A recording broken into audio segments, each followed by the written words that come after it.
All right, Sistas fans, hope everybody's doing well. This will be my review for Season 4, Episode 3, entitled Pleasantries. Now, first off, last night was pretty bad. What I mean by that is 8:45. Okay, Wi-Fi is working great. Skies are clear. My live stream was going well. I actually went into BET Plus a little early to make sure there were no issues. And this Christmas was playing. And I'm like, okay, well, it is still winter. And it has been snowing recently. So I guess they're just randomly putting on this film. It's at the dinner table scene and the movie ends. Okay, let's go to Sistas. I'm tweeting, hey, we only got like a minute left. Let's do it. Then White Chicks all of a sudden started playing. And I'm like, wait, what's going on? Because a few people hit me up around 8:55. Yo, Jeremy, you good? You got your live streaming all set up? I'm like, yeah. I went through BET's website, through my cable provider, good to go on this end. But then all of a sudden, White Chicks just kept playing. I'm like, okay, maybe they put on the wrong thing by accident. This stuff happens. But no, it's like 9:05 and the same thing's happening. So I log out. I go back in. I try like 3 different other ways to watch the live stream of BET, and it didn't work. So I wasn't able to watch Sistas until maybe 10:20-ish when it was available online.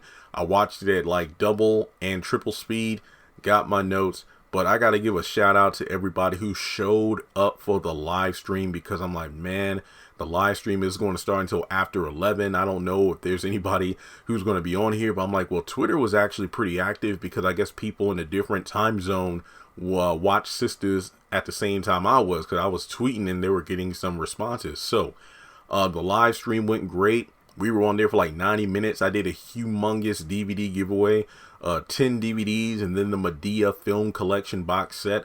Congratulations to all the various winners on there. They've already hit me up with their contact info. And like I said, I will have your DVDs out hopefully by Saturday. Either today or tomorrow, I'll get the DVDs prepped and I'll have USPS come pick them up either tomorrow or Saturday. But again, thank you to everybody who supported me on that. This episode, again, this just reinforced the fact that I don't even think we're going to have a Zatima focused episode when it comes to the spinoff. I feel like throughout this season, in various episodes, maybe not every single episode, but various episodes, we're going to see the quote-unquote backdoor pilot moments. Like I said, last week, it was the moment that Andy, Zach, and Fatima were at Zach's new place. This week, let's just call them the couch sessions. The 2 scenes where we see Fatima and Zach on the couch, those were the best scenes of the episode in my opinion, because other than that, aside from the singing cops, but we'll get to that, this episode was just, I would hate to describe the entire season as messy, but that's honestly what it feels, the route we're going down as, because the Karen stuff is like the second scene to talk about and what she's trying to feed into Danny. But Danny called her out in like, what was it, episode, was it last week when when Karen called about Tanya? I think it was last week. It's like misery loves company, and that's really what Karen's trying to do. Because the thing that really irked me about the episode was, since I'm watching at double speed, I finished half of the episode in about 10 to 12 minutes because I got to pause and take notes. And I'm like, wait a minute, something ain't right here. It's like, why are they dragging Zach? But before we get forward in the review, make sure you take a moment to hit the thumbs up button to show you like the video. Hit subscribe, that way we get closer to 200,000 subscribers. We hit 198,000 yesterday, so we should hit 200,000 by the end of the month. Follow me on social media, links are in the description below, and hit the bell icon and select all, that way you are up to date whenever I post content on the channel. Seriously, I don't want you to miss out on that, because even though I'm down to only 2 shows to review for the time being, Sistas and The Oval, which I don't mind at all, there might be some other stuff I'll post on the channels here soon, so be on the lookout. Now, first scene, Preston is pretty much shocked and surprised that Danny is at the salon, and then he finds out, oh, Karen's hair mastery, that's Karen, your friend Karen. Okay, great. And then you got Danny being classic Danny. Oh, you got your honky-tonk boots on and your hoedown jacket, and I'm like, come on, Danny.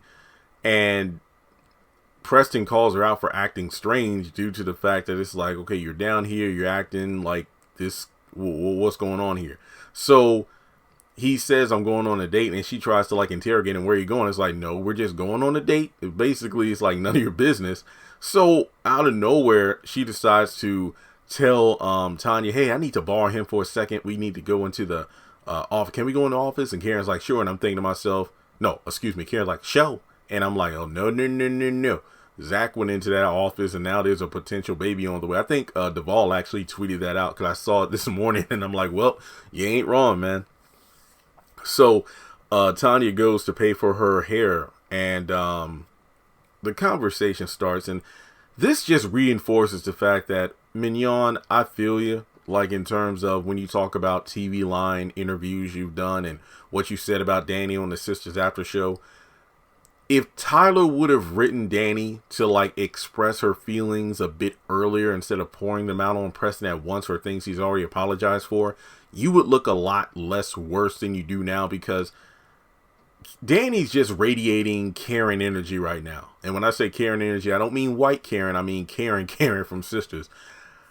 There is, okay, if I were Preston, I would have taken Tanya, like, come on, let's say, I would have taken her by the hand if she would allow me, not to drag her, but, you know, like, hey, let's go on this date. Hey, I know you said you would pay for the your hairdo, but do you want me to do it? Whatever. Whoever paid for the hair, just pay for the damn hair and get the hell out of there and don't look back. And if that was Preston's final scene in the show, I would have no issue. Seriously, because there was absolutely no reason for Preston. I'm not going to lie.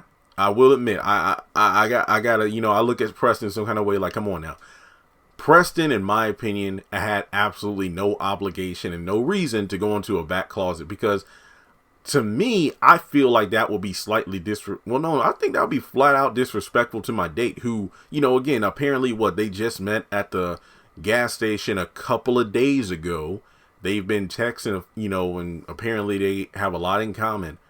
But to have this be your first date, which is to pick you up from a salon, you have an awkward interaction with not even your ex, because Preston and Danny were never even in a relationship, but you have an awkward encounter with somebody you used to interact with, if you will. And then to have this person sideways compliment, insult my date, and then borrow me by taking me into a back office where my date can't even see what we're doing. Yeah, I would not do that. No. But in any case, this scene just proves that Danny just needs to sit down somewhere. So she just goes on to say, wait, so what are you doing? I'm going on a date. Well, I thought we were trying to fix us. What's this? Like, you know, I was trying to tell you earlier, but then you walked out. No, Danny, Preston caught you with another man. Literally.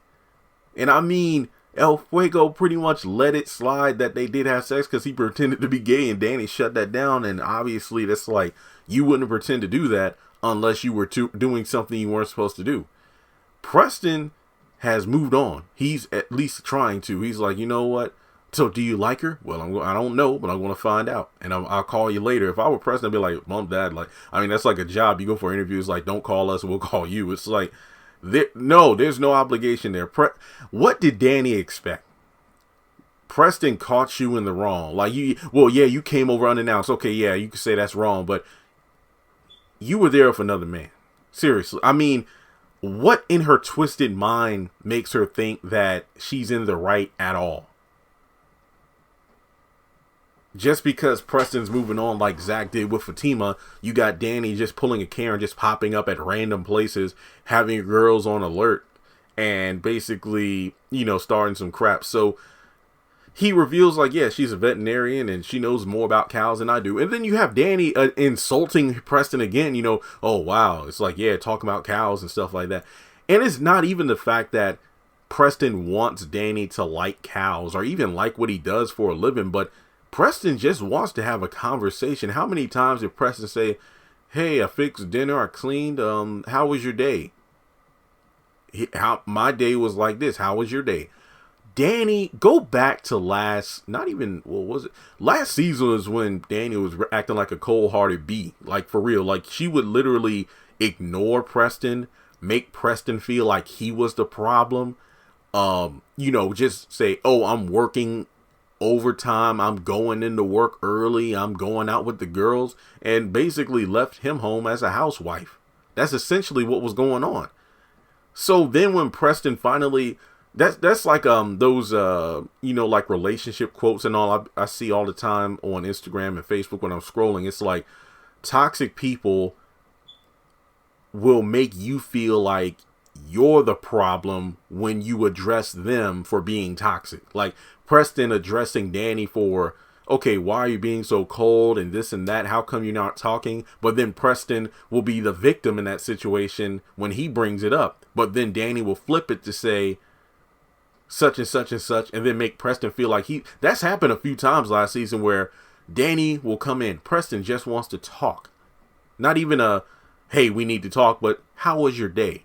Then Danny will catch an attitude, be sarcastic for like 5 minutes, and then by the end of it, manipulate Preston to make it feel like, oh, wow, I do talk about cows a lot, I'm sorry. And then that's pretty much it. Danny, you have no right to stop Preston from going out on a date.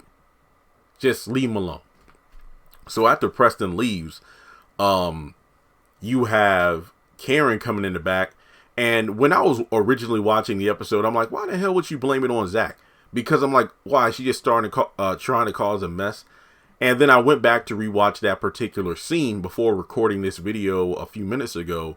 And yes, here's the situation. So Karen goes back there. And, Danny is upset. And this is like a two-way conversation here. The fact that Danny's upset for Karen starting this crap. But then out of nowhere, you can just see the look on her face when Karen is trying to quote-unquote connect the dots. And it's like, wait a minute. Whoa. And then it's like, what? Zach, he did this. What are you talking about? See, after Zach got out, he started to work at a clinic. And that girl let him work there as a favor to me. So maybe Zach called Preston and pretty much tried to hook him up.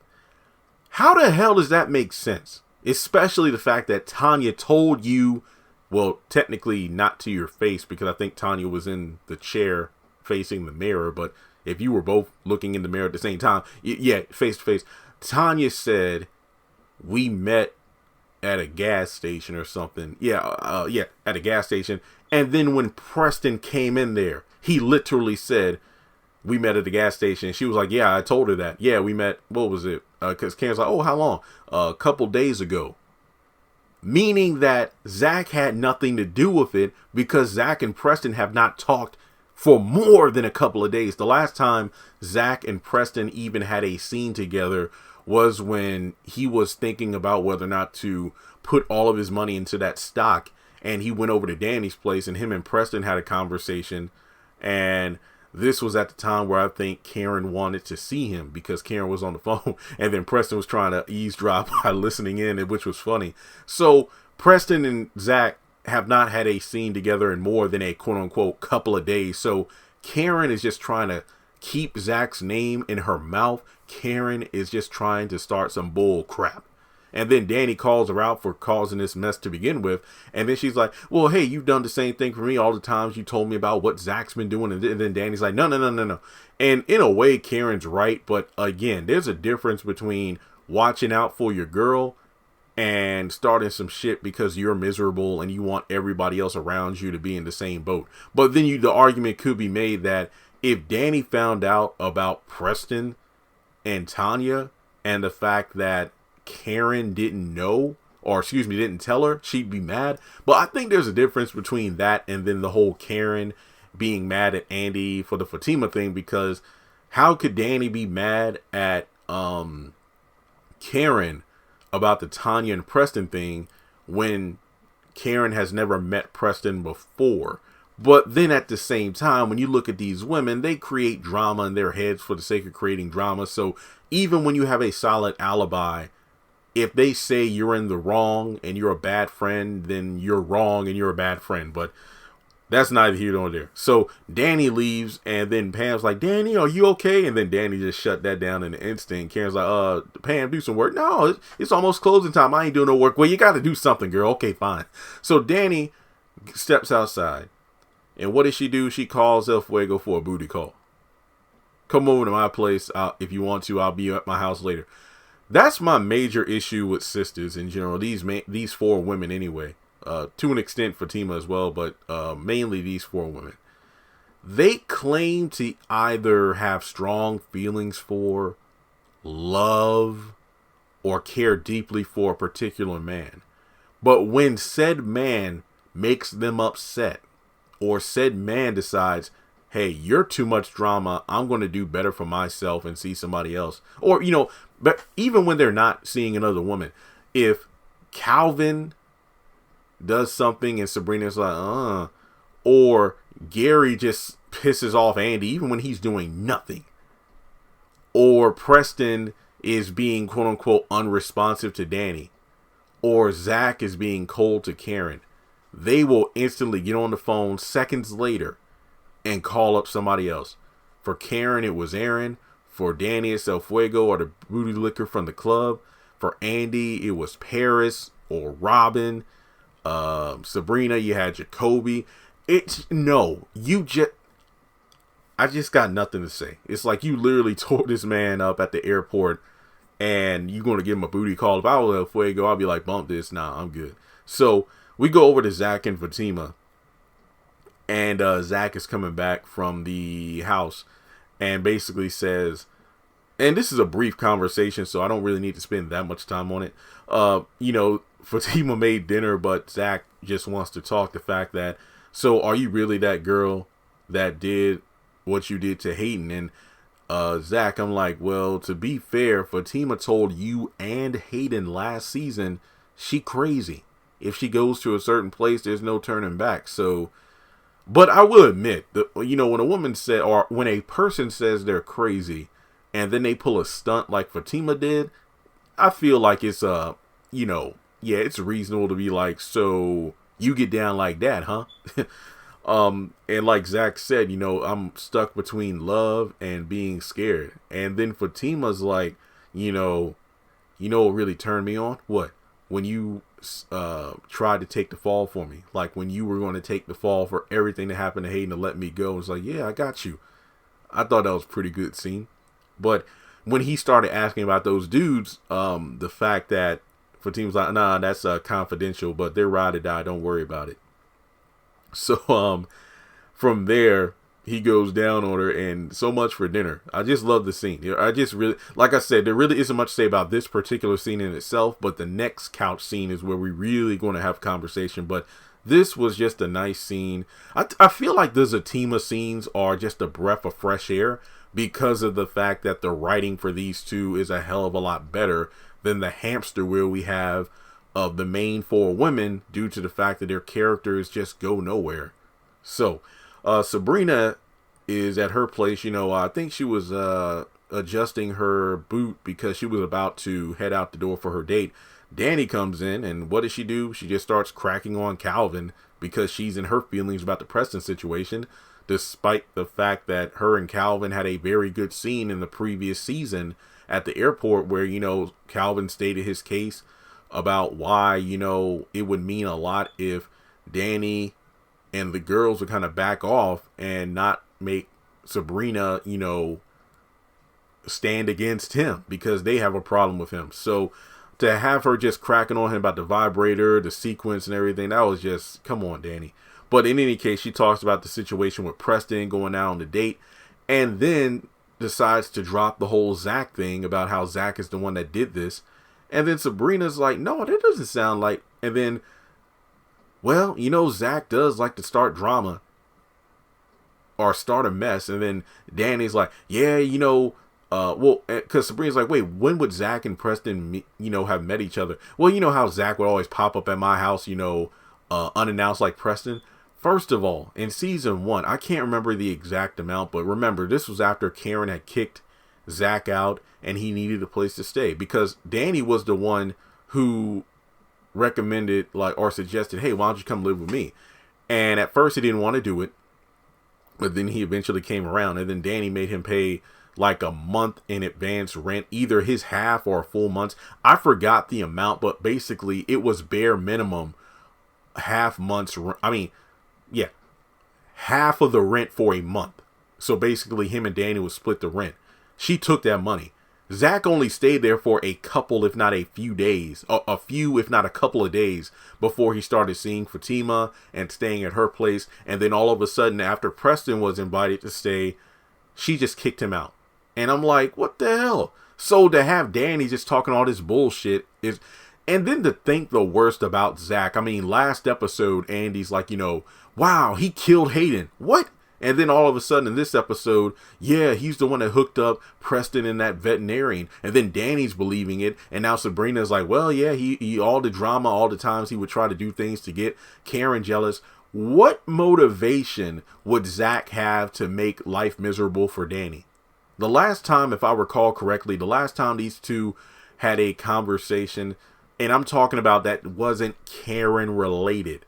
And I'm not talking about when Danny was when Zach went over to Danny's place to talk with Karen. I'm not talking about when they were at the airport and Karen was on the phone. I think the last great scene between Zach and Danny was after he found out his stock blew up and he had over, $700,000 in the bank. And he broke down how he planned on buying this car and buying this property and this and that, and how he only held on to his job at the airport instead of just quitting outright because Danny was the one that hooked him up with the job, and he didn't want to be a bad reflection on her because, if you recommend somebody to work at the job or suggest that somebody hire this person, and things fall through, that's a bad look for you. So if there's anybody else you wanted to recommend, then the employer would be like, well, I don't know, the last person you suggested didn't show up for the interview. They didn't show up on time for work. They quit after only a few weeks and this and that. But Zach wanted to make a good final impression because of his girl, Danny, and what she did for him. So for Danny to, in her mind, be easily manipulated and warped by Karen of all people, I feel like that's bull crap. So in any case, actually, I think that's about it. Yeah, Danny just starts drinking, and well, all of a sudden, towards the end of the conversation, they both kind of agree that, well, I don't know, Zach, he's happy with Fatima, so I don't know if Zach is the one who did this.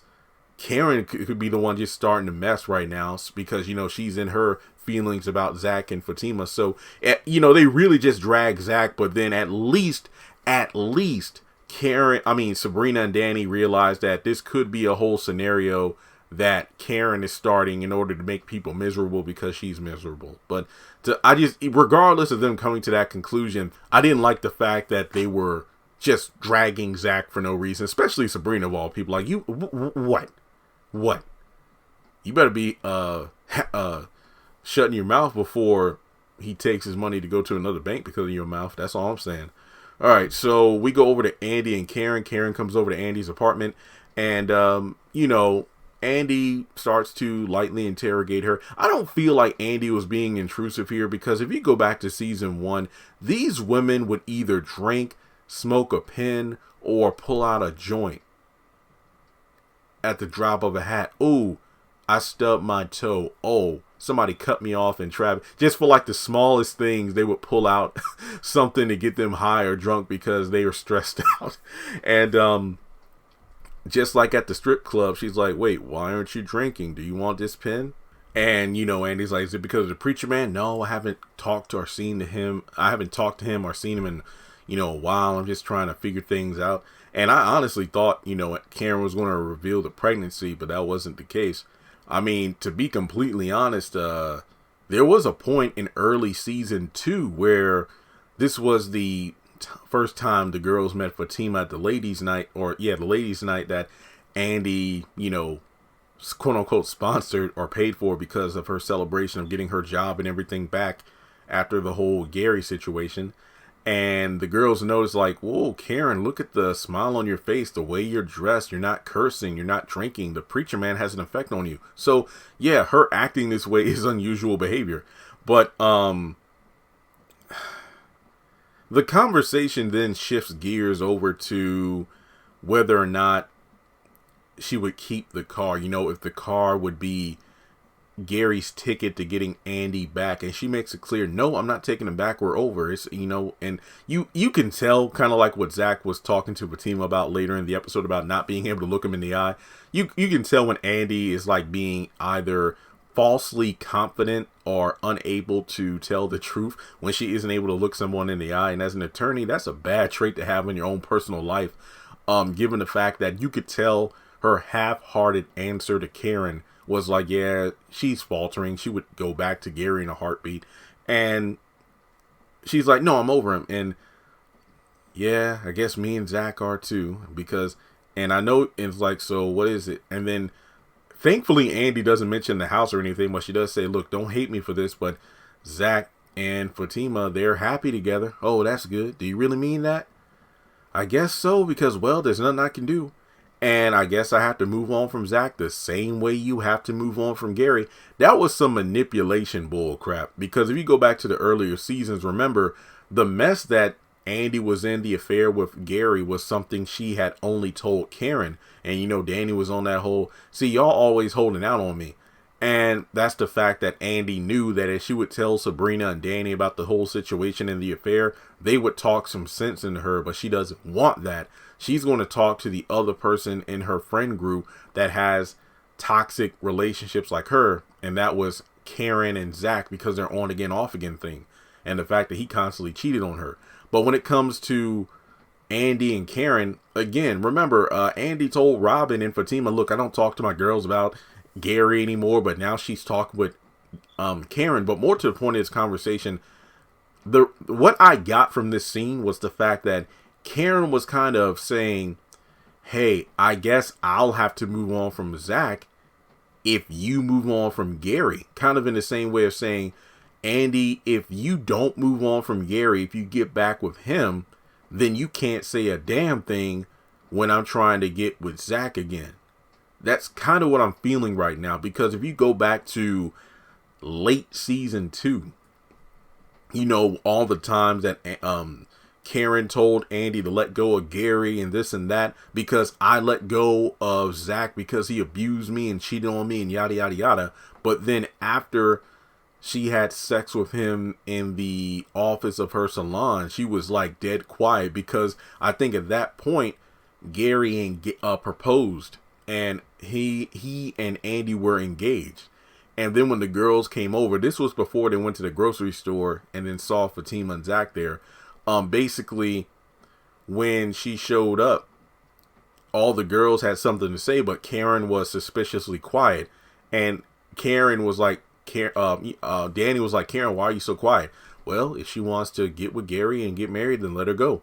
And then Andy's like, wait, what's this about? She's like, oh, this is Zach. And Karen's like, yeah, me and him, I think I want to try to give us another chance. So yeah, that's essentially what's going on. Karen is like linking her obsession with Zach to Andy and Gary. Like, you know, if Andy can't let Gary go, then why should I let Zach go? That's honestly what I'm getting from this particular scene. So from there, it's a question of what's going to happen to the car. Are you going to keep it, or are you going to sell it? Then Andy's like, oh no, I want to give it to him. I want to bring it over or send it back to his office tomorrow. And Karen's like, oh, do you want me to drive it? Because she saw it's a nice car, so it wouldn't surprise me if she wanted to drive it. But then out of nowhere, Andy just decides to, let's go for one drive tonight. And then Karen's being rather smart about this. Like, are you sure there isn't a track or anything like that? And one drive won't hurt. So she rushes to put her shoes on and they head out the door. So from there, we go over to Calvin's apartment. Maurice and is it Laz, or Lance? Look, I'm too lazy to look at the end credits. I don't care. Basically, Calvin's friend. They're just sharing the drink. They're just talking, you know, basically pissed off at the fact that this arranged date was not something that neither of them wanted, because they're not each other's types. So from there, Sabrina shows up, and then from there, Calvin and Sabrina try to escape, but Maurice chews out Sabrina for setting up this entire situation when neither one of them are compatible. And it's kind of funny, because as Sabrina and Calvin are heading out the door, Maurice says, you need to change that shirt. And I'm like, first of all, that's right. because of what happens later in the episode. But it's funny how, again, Maurice and his new friend share a drink, and I'm pretty sure they both say hello, which I thought was hilarious. So that was pretty funny. All right, so we go over to Andy and Karen driving in the car, and Andy gets pulled over because apparently this cop has been following them for a while, and they get pulled over. And what's funny about this situation is Karen's like, let me put my purse away. Andy's like, did you bring your gun? And then Karen's like, shut up. Okay. Because she said it rather loud. At first, I'm like, wait, did she say a blunt or something? I'm like, no, she ain't smoking. So I had to rewatch that scene and increase the volume. But she's like, did you bring your gun? Shut up. So the cop license registration, and Andy's like, okay, we weren't speeding. What's going on here? Get out of the car. I'm not getting out of this car. Andy's like, hold on, Andy. Because it's like, hey, this is a lawyer. You need to make sure you watch yourself. And then Andy's like, no, don't worry, Karen, I got this. So she is told to get out of the car. And then the cop says, you get out of the car too. Then Karen gets out. And then they're both like, oh, Karen was hilarious in the scene. Lord, we about to get gunned down. We about to get shot right now. So they get out of the car. Then the cop just takes a few paces back. Next thing you know, 3 more cops jump out of the car. I'm like, oh, hell, what's going on? Because I already knew from the character descriptions for season 4 that this was a prank. But when I saw those other cops, I'm like, whoa, whoa, whoa. And then all the drama and the tension just kind of randomly fell apart. Because this dude started singing, he's sorry and he wants you back. He's sorry and he wants you back. He's sorry and he wants... No offense to the actor who portrayed the cop, but Tyler Perry, I think you could have got someone with a little bit better on the vocal skills. Because what do they call those things back in the day? I haven't really seen them since like the Looney Tunes or cartoons back in the day. What are they called? Singing telegrams. I think that's what they call them. It's like, when they would bring somebody like a yellow sheet of paper that had like a message on there, or, it's a birthday delivery of flowers and, a cake or whatever. And then it's like, happy birthday to, like the delivery person would sing. Gary went through all this trouble of apparently getting 4 fake cops. What was the point of the other 3? Because there were 2 guys and a woman.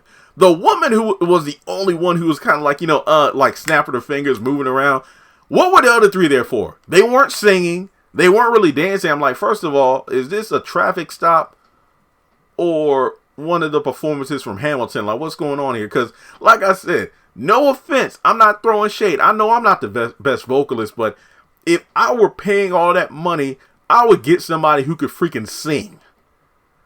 He's sorry and he wants you back. He's like, no, I need some. Why didn't the brother sing? I thought there was like, what was it, a white guy, a black woman? I think it was a black guy too.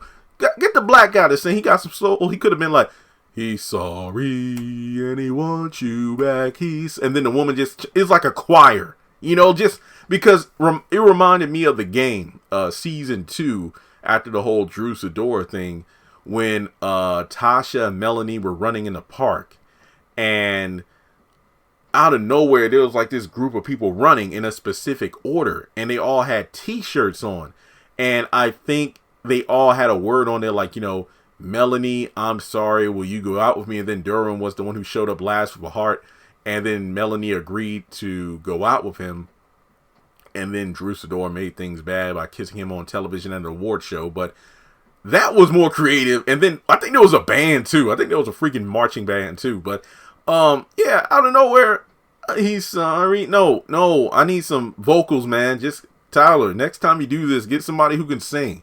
Again, no shade, but get somebody who can sing. Okay. But the thing that had me going was Karen was just like, what the fuck? Like the look on her face. Andy was like, and then Karen shut that down because the cop was like, hey, here's a phone. Somebody wants to talk to you. And Karen's like, get that phone away from here. And y'all get out of here right now. You got to be ashamed of yourself. Impersonating a police officer is illegal. And Andy's like, yeah, that's right. He saw. And then they get in the car. They look just so disappointed and defeated when Karen basically tells them off. And then this girl, Andy here, he's sorry. And he wants you. No, he's like, and he wants you. And the kid's like, stop singing. Okay, So I know you ain't falling for this because as soon as the cops leave, Andy has that look on her face that she did during the surprise wedding, and Karen's like, Andy, what? I know you ain't falling for this, are you? Well, it was cute. He had us tracked. Those cops weren't real, but they were following us. We weren't even that far from the apartment, so he's probably been watching us since, we came out of the building. Yeah, I know, but he's sorry and he wants you back. Okay, I'll stop. Then she gets in the car and it's like, look at this Karen, a button that closes the door. She's like, woo wee! And then after that, they drive off. Now I had the song stuck in my damn head all night. So come on now. All right. So from there, you know what? Hang on a second. Let me check here. Let me do the Calvin dinner scene because I want to save this Atima scene for last. So at the Wine Room restaurant, I believe is the name of the restaurant, Calvin and Sabrina are having a good time. Bio, because I actually looked up the enunciation of the name Bio, he shows up randomly and because Sabrina and Calvin are laughing at the whole Maurice thing, like, look, I thought, my friend and Maurice would hit it off, but oh well. So Bio shows up just randomly. Hi, Sabrina. You don't remember me, but you used to work at a different division of the bank, and I used to come in sometimes. I'd see you. How are you? Oh, I'm doing good. How are you? Even all the better now that I've seen you. So yeah, let me get your phone. Let me give you my phone number. That way we can catch up sometime. And then thankfully Sabrina, because he kind of like grabbed her phone to put his number in there, but she's like, oh, no. And Calvin just, introduced himself like, bro, oh, I'm sorry. I didn't know you two were having a dinner.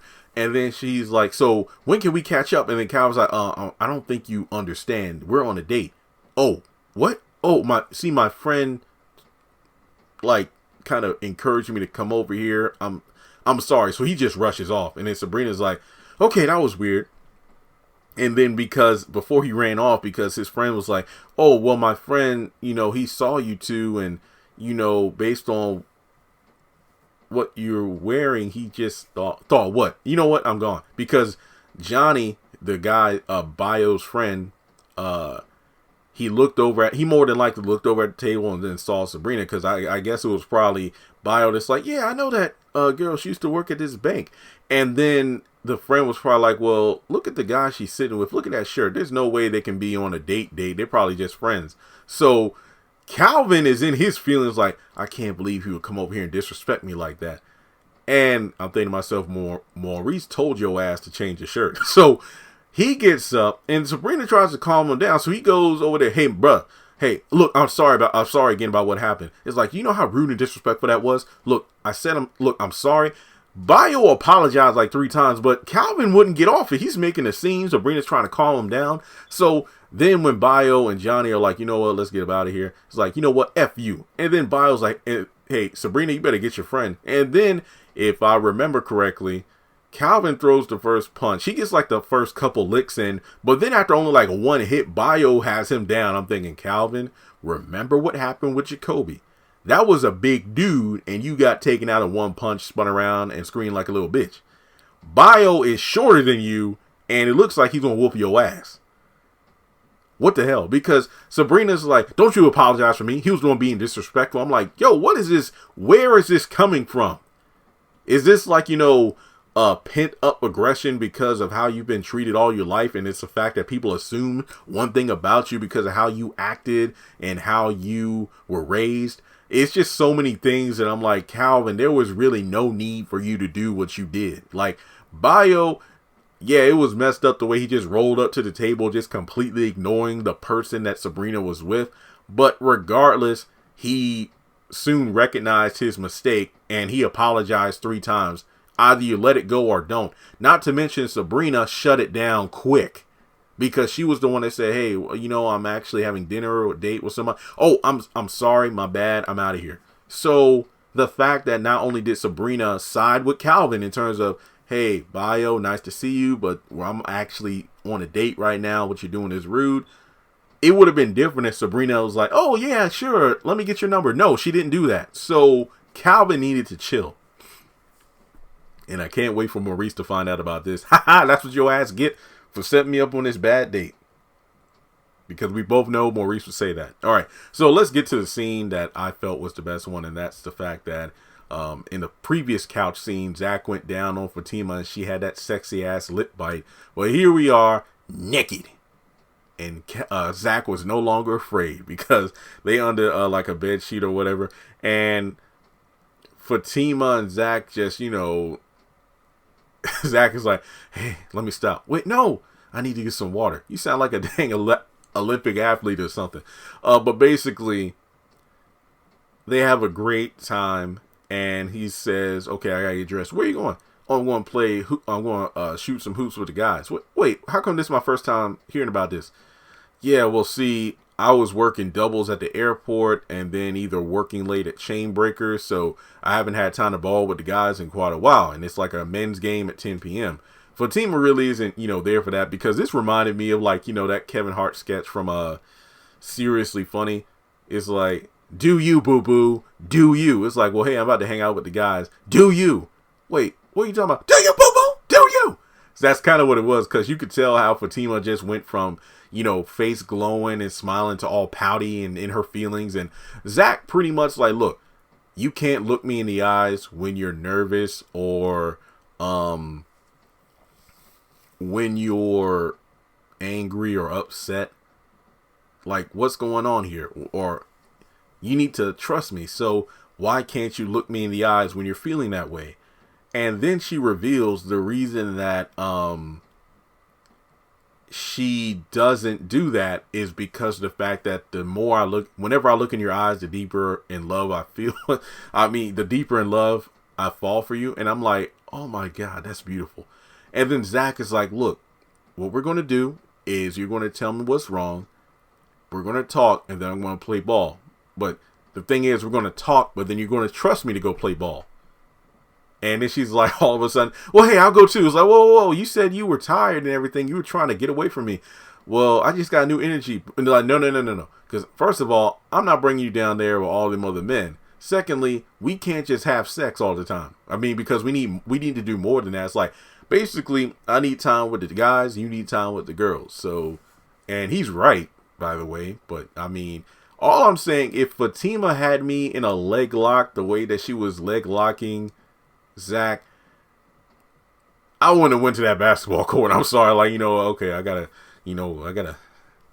have stronger resolve the next time. But no, if she would have had me in that position, plus y'all ain't even eat the dinner she cooked, I would have been like, look, after that sex, I need some food, baby. Let me eat some, and then I'll go back to eating you. You know what I mean? You know what I'm saying? But no, this was a great scene because yet again, it's more build up about how we need to talk through things. Not you not shutting me off when you're nervous or afraid.